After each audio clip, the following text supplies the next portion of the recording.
On today's show... Guy goes to the doctor. Doctor examines you. Says, my God, my friend, there's a piece of lettuce sticking out of your ass. He says, Doc, that's just the tip of the iceberg. Jackie, the joke man Martling. You're listening to Rico and the Man with Rob Traegler and Peter Martino. Welcome back to Rico and the Man. I'm Rob Traegler, always joined by Mr. Peter Martino. Hey, howdy, hey. Pete, I can't tell you how excited I am about today's episode. Jackie, the joke man Martling. That's right, radio legend. Radio legend. Yeah, for our younger listeners, anybody who lived under a rock for the last 40 years, Jackie Martling is the former head writer of the legendary Howard Stern Show. Yes, a much different Howard Stern show back then. Yes, a much different Howard Stern show back then. But I ate it up. I loved every minute of it. And Jackie was an integral part of the show in the 80s and 90s and a little bit in the 2000s. Yeah, I remember like driving to school sometimes and my mother would have it on. And of course, we both wanted to listen to it. But then those like awkward sexual things that they did or talked about on the show came along and she had to like turn it off really quick because I was technically still a kid. Yeah, no, terrestrial radio. Yeah. You know, in the heyday, the Howard Stern Show pulled in over, 20 million listeners across the country. It's crazy. There were no podcasts, no YouTube, no streaming. No TikTok. No OnlyFans. Yeah, but those were some years, though, I have to tell you. It was wild. It was wild. Yeah, Channel 9 show. The E! Show was on all the time at night. You know, when parents go to bed, turn on the E! Show. The E! Show was so good. And I believe that like 5 hours a day, 5 days a week, live, Jackie would write for Howard. I don't know how he did it, if he handed him a note, but he would literally live write jokes for Howard. So, you know, a lot of the funny of Howard Stern is actually Jackie Martling. At the time. That's kind of one of the things I want to ask Jackie is what he thinks about the new tamer Howard Stern compared to the years that he worked with him, because he was raunchy. He liked to anger people. He wanted to get a rise out of you. Much, much different than the sophisticated Howard that you hear today. It's a far cry from those magical 90s years where Jackie was part of the show. Oh, yeah, definitely. I remember when they would do Stump the Joke Man. You know, Jackie called himself the Joke Man. He knew every dirty joke out there, and you could never stump him. I'm going to try and stump him tonight. I don't know if I'm going to be able to, but we'll see. Yeah, that's a good idea. We should definitely do that. And I don't want to just talk to him about his time with Howard. I mean, Jackie's had a fascinating career. Yeah. Fascinating life. His book, The Joke Man, Bow to Stern, is great. I read it on the plane ride out here. We want to get to know the real joke man. The heart of the joke man. You can't take that sentence seriously. All right, Pete. Are you ready? I am ready. Let's not waste any more time. Please welcome to the show, Hello. Jackie the Joke Man Martling. There he is. All right, so here's my latest one. So the lady says, Harry, does this dress make me look fat? And he says, you promise you won't get mad no matter what I say? And she says, I promise. He says, I'm fucking your sister. Oh, my God. That's great. All right, we got that out of the way. How are you? We're fantastic. How are you doing? I'm getting more famous with every second and making less money. It seems like the further back the Stern Show gets, the more popular it gets and I get. The more popular the shows from the 90s get, that is. You know, I guess it's pissing people That's off, true. You know. Well, it seems like there's a renaissance happening where the 90s are now cool again and everyone wants to go back to the 90s. I have to say this, Peter and I, my co-host Peter and I. Are you guys in Los Angeles? I'm in New Jersey, and Rob is in California, in Los Angeles. Oh, well, that's exciting, I guess. Yes, and I'm normally in Los Angeles, but on this episode, I'm in Detroit. Jeez, that's my alma mater. Yeah, that's correct. I know that because I read that in your book, The Joke Man, Bow to Stern. Read it for the second time on my flight out here. When I wrote that book, I wrote enough for 2 books. So I have an entire second book in my computer. I'll send you all the unpublished chapters. And between you and me, I can't believe the stuff that I didn't put in there. The whole Wow. chapter about the making of the movie Private Parts is just, I just can't believe it's not in the book. To this day, it's like Sophie's choice, picking what to put in it, I had a question for you. I'm 38 now. Wasn't that the age when you started working with the Stern Show? That was precisely the age I was the first time they actually handed me a paycheck. Wow. I worked there Crazy. for free from 1983 to 1986. And then in February of 86, we went to mornings and I actually started getting an actual paycheck and I was 38. Wow. You should have That's seen me nuts. and my ex-wife trying to buy a house, trying to explain why I didn't have any proof that I'd done anything for the first 38 years. But who cares? Who cares? So what are you doing in Detroit? I'm traveling with a TV show that my wife and I work on.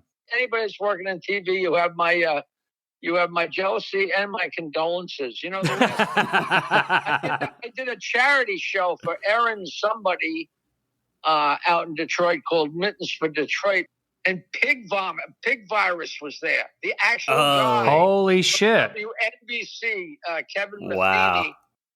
And he walked up to me. I said, what are you, what are you, a ghost? I didn't know you were still alive. He said, well, I didn't know you were still alive, But, and the biggest paying gig I ever did not for the Stern Show, but while I was on the Stern Show, was at the Royal Oak Music Theater. But I went to East Lansing. I was at Michigan State for way too long. But you went to school to be something the opposite of entertainment, right? You wanted to go into something crazy. I was playing the guitar to try and get laid, Aren't we all? I was good in math and science, so I took mechanical engineering just because I knew if I didn't take something difficult, I'd flunk out. I'd get drunk and I'd flunk out. So I took mechanical engineering and actually saw it through. I got I'm a bachelor of Michigan State University in mechanical engineering, 1971. But it did not get in the way of growing my hair long and getting drunk and smoking pot and banging girls. Where I got to in my life, if you connect the dots backwards, it makes all the sense in the world. But at the time, it was like, I had no idea what I was doing. No idea. And, the thing with entertainment, like playing rock and roll or being a comedian, if you stop, there's nothing there. Right. There's right. no tension. There's no nothing. You stop. It's like, all right, whatever you start next, you're starting from scratch. So, but I just got really lucky. Luck favors the prepared, but I got very lucky. So, does your show go to different towns, or is that where the show is shot? It's a different town in a different state every fucking week. That's got to be good and bad at the same time.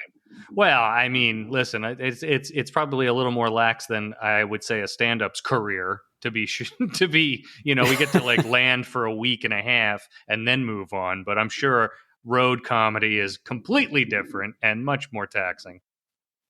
Well, no, it's anything, road comedy or being in a movie or working on a TV show. It ain't the work that kills you. It's the fucking downtime. Yep. Yeah.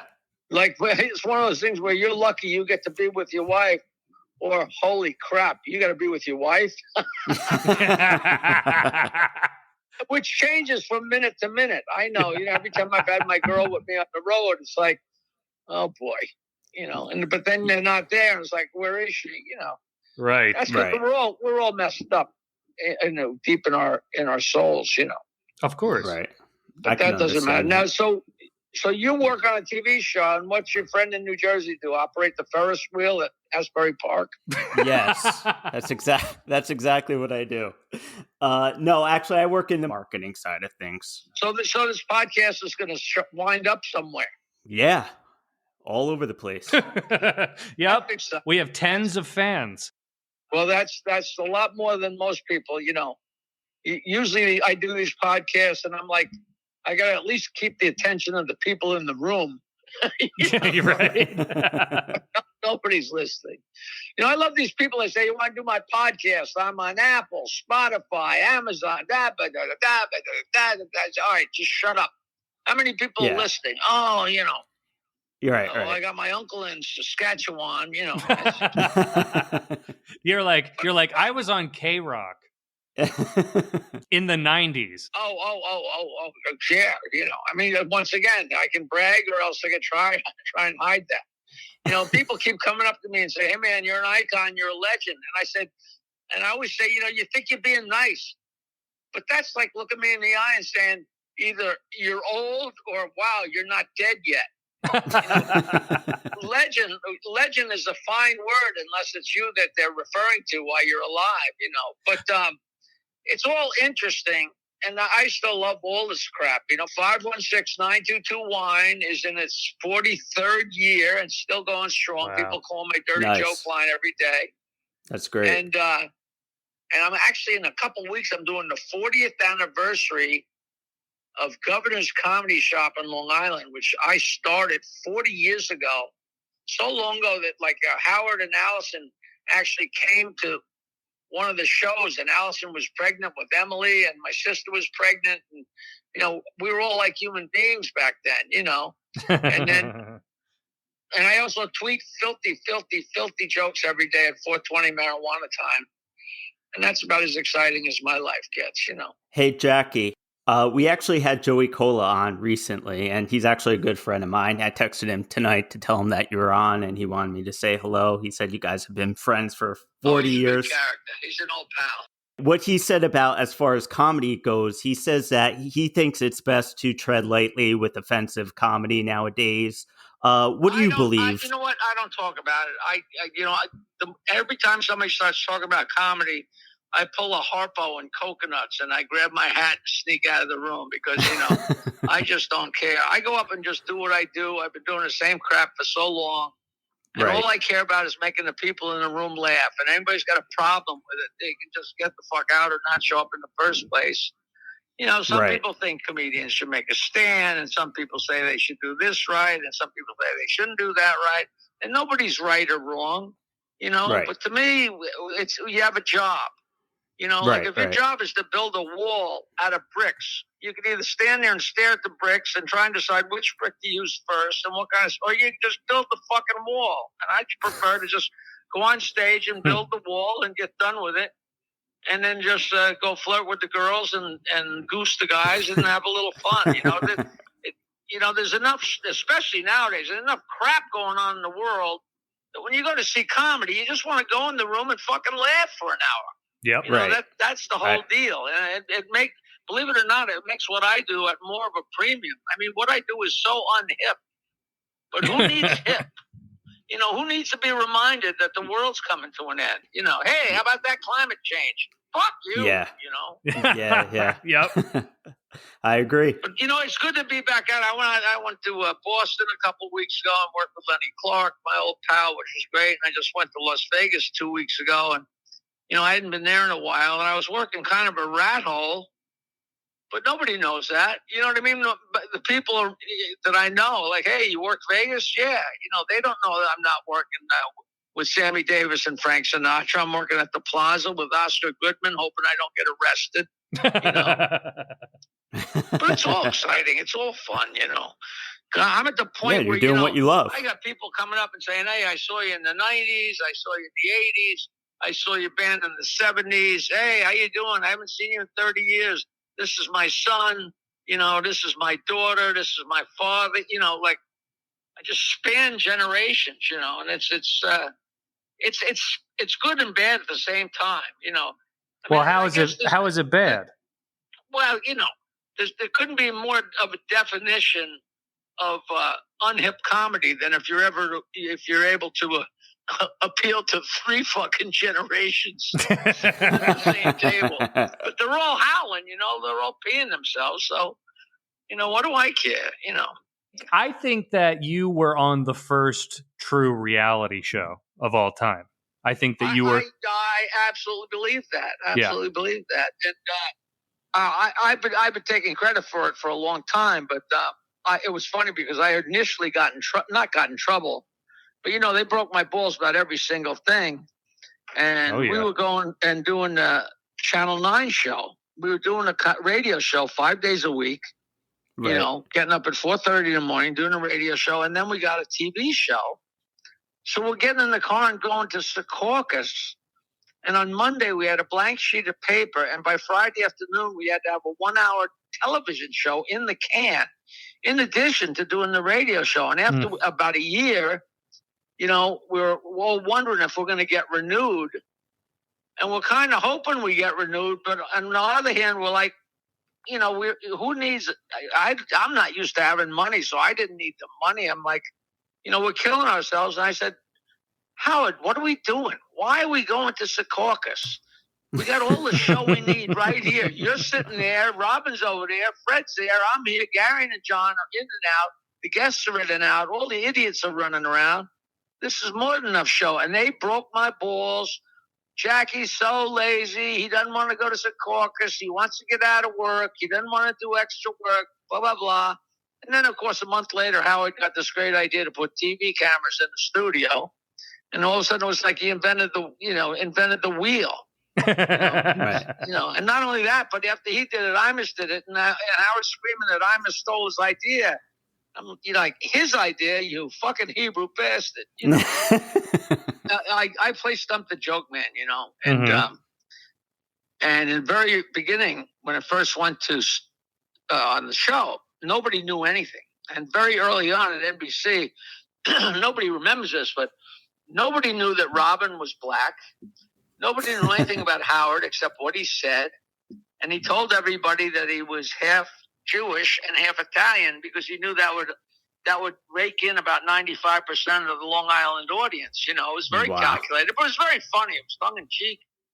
Right. And as time went on, it got crazier and crazier. And then I'm playing Stump the Joke Man.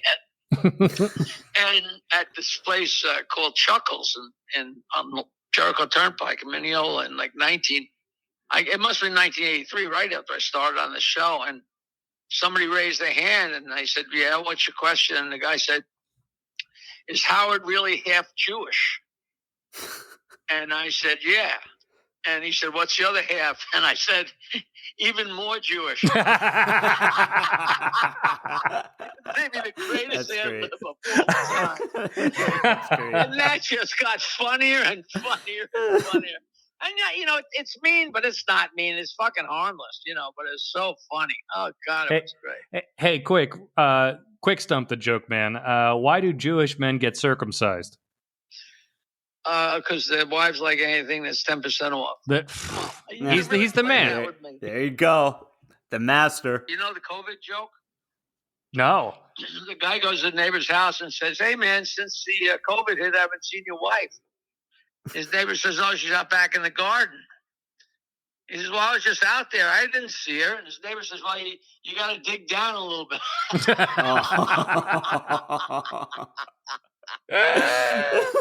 Which is priceless. Which is just priceless. That's great.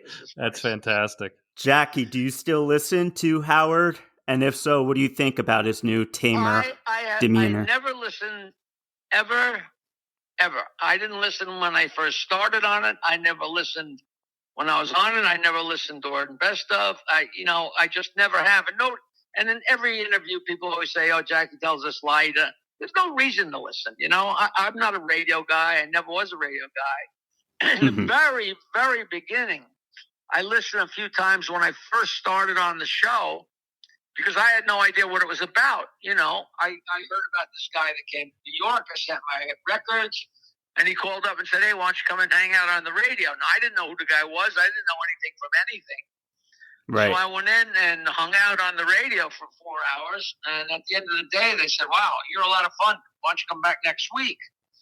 So I came back the next week, and I started giving them gave them some ideas, and they give me dirty looks like, what are you doing? I don't need your help. And then the next week be like, what do you got? You know? And, but I would listen in those very, very first couple of weeks. And this is a true story. And I finally found a tape recording somewhere of this, and it's so obviously edited. And I know this was taken out, but I'm not out of my mind because I was literally on a footstool in the house me and my future ex-wife were renting, and I was fixing something. And that's like finding a hummingbird with its wings not moving. I mean, I never fix anything.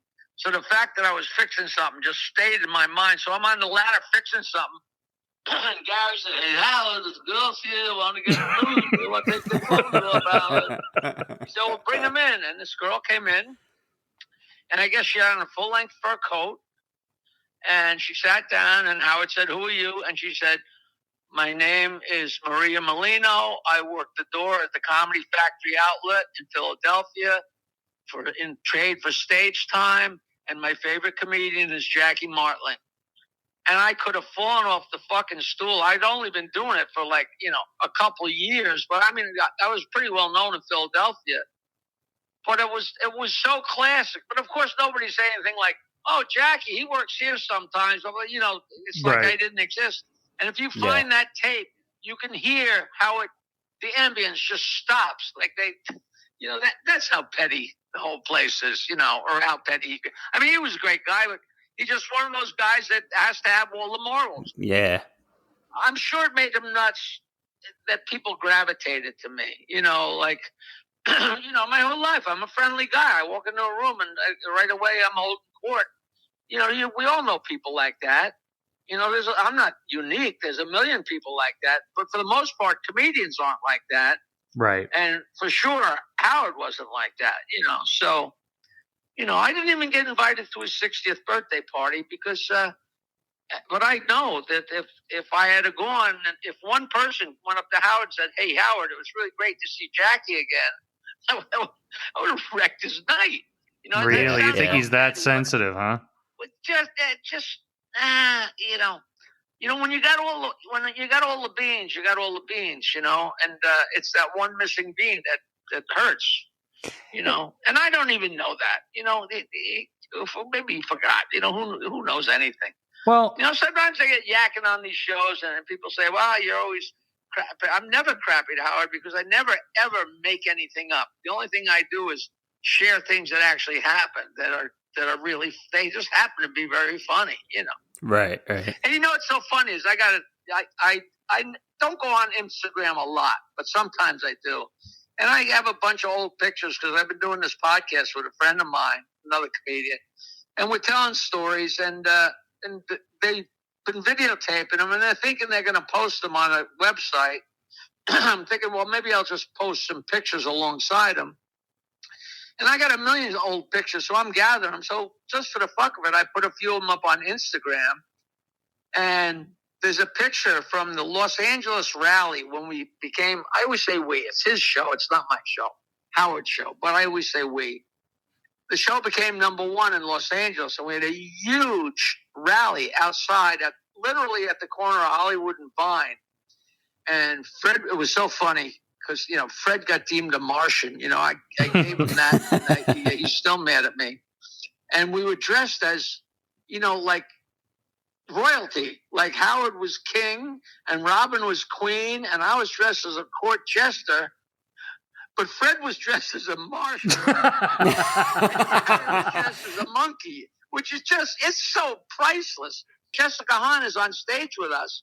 This is on my Twitter. If you go to @Jackie Martling, this is recently, I posted a couple days ago, and Jessica's wearing a see-through top, like what do you call it? A netting. It's netting, but there's nothing on her. Her boobs are so right she's there. just naked. So I go, this is a classic picture. It's, Fred, Howard, me, Jenna Jameson, Robin Quivers, and of course I got 600 people. That's not Jenna Jameson, you moron. That's Jessica. Look at Jackie. Jackie's drunk. He's so stupid. And I think finally, after about the 300th response, somebody said, "You know what? I think he did that on purpose." People are really quick, Oh, Yeah. so funny. And then I put up one of Ruth Buzzy, and I said, "Maybe this is Jessica Hahn."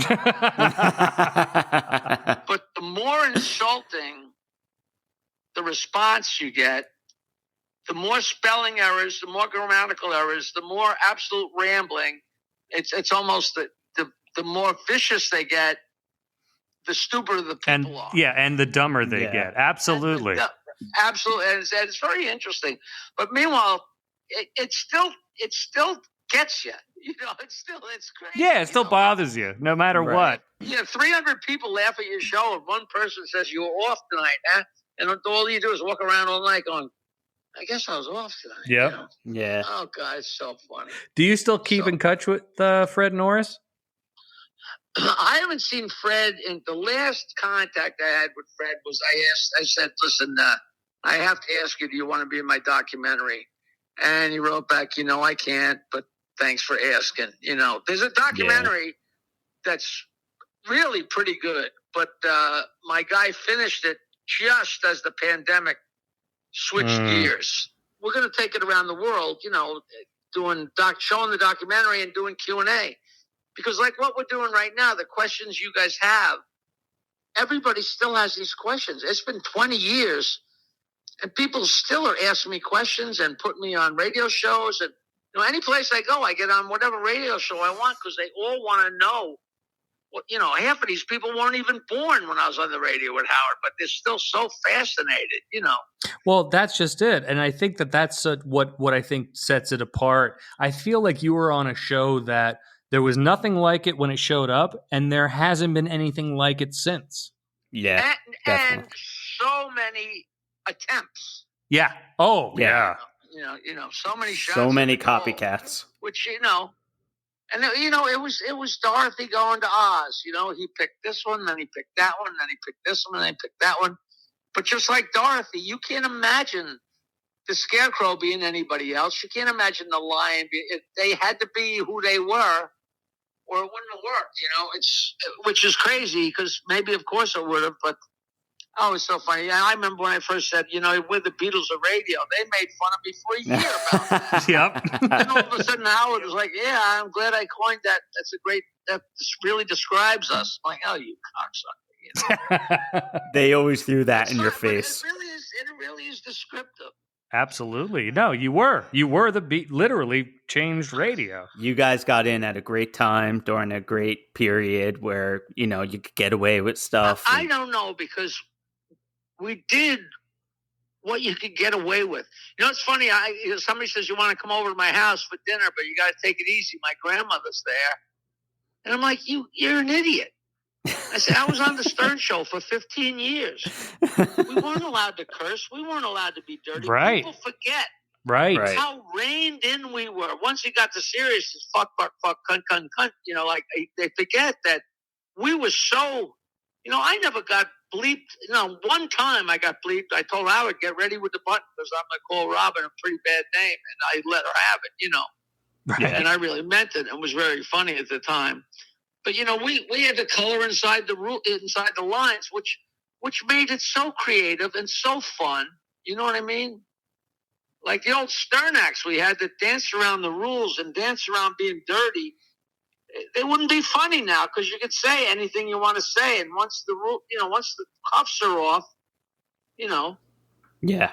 you don't have to sneak a pin out of your shirt to open up your handcuffs if you already got the handcuffs off. Now what are we gonna do? Right. Mm-hmm. So, but you were writing. I mean, in the early days, you were literally writing jokes on a piece of paper and throwing them to Howard. Right? Is that how that wall worked? That's how that worked until we got the E-show. And once the E-show happened, I was doing the exact same thing. Only I was putting a piece of paper under a lipstick camera, and he had a TV monitor in front of him, so he was watching it was the Jackie show, but it was actually the Jackie and Fred show because both of us were writing things, and Fred would hand them to me, and sometimes he'd hand me something I already wrote down. We shared a brain, and we put it down, and then Howard would look at it, and that's all it was on that screen, It was crazy fun, and you see the setup of the whole thing in the documentary, which is really cool. See, that's cool. Yeah, I can't wait for that because I would love to see that. It's all joke, man, and I'm sure you guys will hear about it, but I'm hoping, we'll absolutely go to Stern markets, but wherever, just go to theaters and show a movie and then do Q&A afterwards and sell my books and answer questions. I mean, I live to do that. Right. It's so much fun. Only instead of having to do my stupid act, I could just show the documentary And then I'm still going to tell jokes because I don't know how to not do that, so it'll be fun, Yeah. Who knows? Who knows anything? I could die when I hang up right now. Well, I hope Oh, that doesn't happen. Although it would make great podcast radio. Yeah, no. Or whatever you want to call this. The last But I interview can't that Jackie die. I got Martling did. $75 in my wallet, so I can't die yet. There you go. When you said that Fred told you, I can't be in your documentary. I mean, is that just a known phrase at this point? I mean, what's holding him back from being in your documentary? You guys shared 18 years together. He's a soldier. Yeah. He's a Howard Stern soldier, and they're tightly. It's a tight formation. Like Gary. Robin didn't even respond. I didn't bother asking Howard. Gary. I forget who. Somebody. I forget how Gary said no, but Fred. I don't know whether Gary just ignored it, but Fred actually responded. Like they can't. Because it's about what I did on the show. And what happened, and it's all the truth. But there's nothing mean or nothing underhanded. It's just like my book. My book is not, it's not like a tell-all. Wow, look at this crap that happened. It's just a story of what happened in my life. And when you ask that logically, why can't he be in it? There is no answer to that. Right. Except I knew the answer before I wrote the email. Yeah. It's like writing to your grandmother and saying, "Can we have sex?" There's no real reason we can't, but we really shouldn't. I'm gonna use that. That's a great analogy. It's a pretty good analogy. Yeah. I completely forgot because the whole 9/11 thing, it's coming out of everybody's ears. But it was so devastating and crazy for every single person and one way or another. But I had left the show, and people say, "Oh, it's so nice that you and Artie get along again," and they're out of their minds because I left the show in March, and Artie didn't join until like the end of October. Right, there was no crossover at all, Right. But after 9/11, I actually wrote Howard an email, and it sounds so pompous. But it really, really wasn't, and that's not where I was coming from because New York everybody was so low. There was no sunshine. There was nothing of anything. And I honestly thought that if Howard had me back on the show, that people would be like, "Oh, that's kind of cool." Like that would be a little bit of a pick-me-up. The family gets back together, yeah. I said, if you reunited the show, it might be good for people. And of course, that sounds so fucking pompous, but it's one of those things where you're doing what you can. You throw your neighbor a banana if they need it. There was that kind of, and he just wrote back, "We're not politicians." I'm like, well, I guess he really caught the idea of what I was talking about. That was a good idea, but no, that would have been amazing. I would take the hit of, "Oh, here comes Jackie crawling back." I could care less about that. I think it might have been a good thing, even if it was for a couple days, But Jackie, you did eventually go back on the show as a guest. What was that like when you finally went back? I'm guessing this was a few years, after 9/11.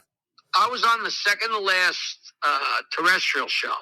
Gary said, "Look, we're having a lot of people on from the old days." And I said, "Look, I don't want to show up there." And he said, No, man, it'll be great. And I said, "You know what? All right." So it was, I guess the last day they had a huge rally somewhere. So I was the last in-studio guest on the Thursday. And instead of sitting in my seat where I wrote, I sat with the guest seat, and I sat there, and Howard caught me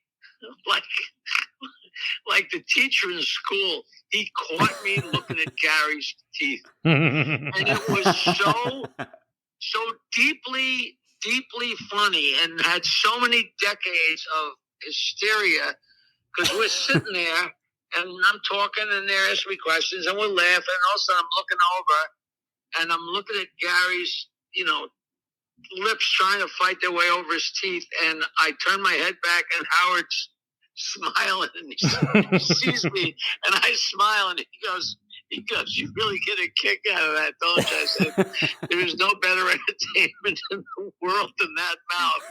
We laughed for about. I'd love to hear back to the tape because that's just deeply funny. That's years and years of working together, and Right. you can't just go back. You can't just walk into a show and have that. No. You know. But there's no better sport than Gary. I mean, come on. I mean, he's still taking it to this day. But I mean, he's got to be smart, though. I mean, he was made out on the radio to be a buffoon. No, he knows where his bread is buttered. You know, it's like Curly. Yeah, Curly got hit. He got poked in the eye, and then he fucked every girl in Hollywood. You know, it's you get like it was when they're all picking on me, I could just in a heartbeat I could just move the needle over to Gary, and Well, yeah, absolutely. they'd all be attacking me, and then I just go, wow, look at the size of his ass, and boom, off to the races. That's what was so great about you, because there would be times where Howard would just be like laying into you, like berating you and really angry at you, and you would come up with like a joke, and he would just have to laugh at you, and it totally broke the ice and like brought everything down again. Care. Right. It was all theater, and attacking my wife and attacking it's so funny because they went after our dead cat that got hit by a car. It wasn't Timmy. Funny, but they had so much fun, and now he takes care of 30 cats with his whore. Yeah. And I wonder if they edited out all those things about, hey, dig up Timmy and fuck his skull and all this stuff. My poor wife, that was the light of her life, and if you don't have pets, you don't understand that. And at that point, he didn't have a pet, and now he has pets. I mean, he'd probably cringe if he went back and he probably told them to get rid of all that footage. I would imagine. Oh yeah, I have 5 cats and 2 dogs, and I remember listening back to that and cringing. But it was one of those things where it became such fodder that you almost forgot that it really was about an actual dead cat. It became, it's like I remember the first time I saw Johnny Carson say, "Oh, that sucks," and I'm like, he does realize that the reference he's making is to sucking a cock. But it's so far gone that sucks just meant that stinks. Right. It didn't mean that stinks. It meant that sucks, meaning that sucks a cock. But it got whittled down. I might not even know that, actually, Pete. Yeah, we're getting educated today. I said that sucks like every day in the 90s as a teenager. Yeah, I was going to say, I feel like they say that on kids' shows now. What sucks? What do you suck on? Come on, do the math here. Hey, and the other thing that you were talking about, you forget that these were real things because the joke becomes a caricature of the real thing. You were writing jokes for Howard and the Jackie Puppet about yourself. Yeah, that's still. I mean, there's still people that don't even actually know that. I sat there and got made fun of, and I had a really good laugh, and I was a goofball in the studio, which was almost enough to warrant me being there. Right. So the fact that I was doing something, nobody even really had to know. But, I was writing so much of the stuff he was saying, and people, I would meet people that, like show business people, smart people, but they'd have no idea. But, when somebody's watching Johnny Carson do his monologue, you're not thinking, wow, I wonder who wrote that joke. You're laughing at the joke. You're enjoying Johnny. It's entertainment. Who cares about, up until the Gary Shandling show, nobody cared about anything. And all of a sudden, it's Gary Shandling show. Everybody cares about what's going on behind the curtain. Yep. But for years, for 40 years, nobody cared. Who cared? Nobody even knew there was people behind there. And the first time you see a picture of Johnny in his dressing room smoking a cigarette, it's almost like sacrilege. It's like seeing your high school elementary teacher smoking a cigarette. It's like, Right. Who knows? I don't even know what we're talking about. I'm just... We were talking about Pete's tax returns. Do you know anything? Good? Help me out with that, Jackie. You know that the IRS guy called the temple and said to the Rabbi, did David Friedman donate $50,000 to the temple fund? And the rabbi says, he will.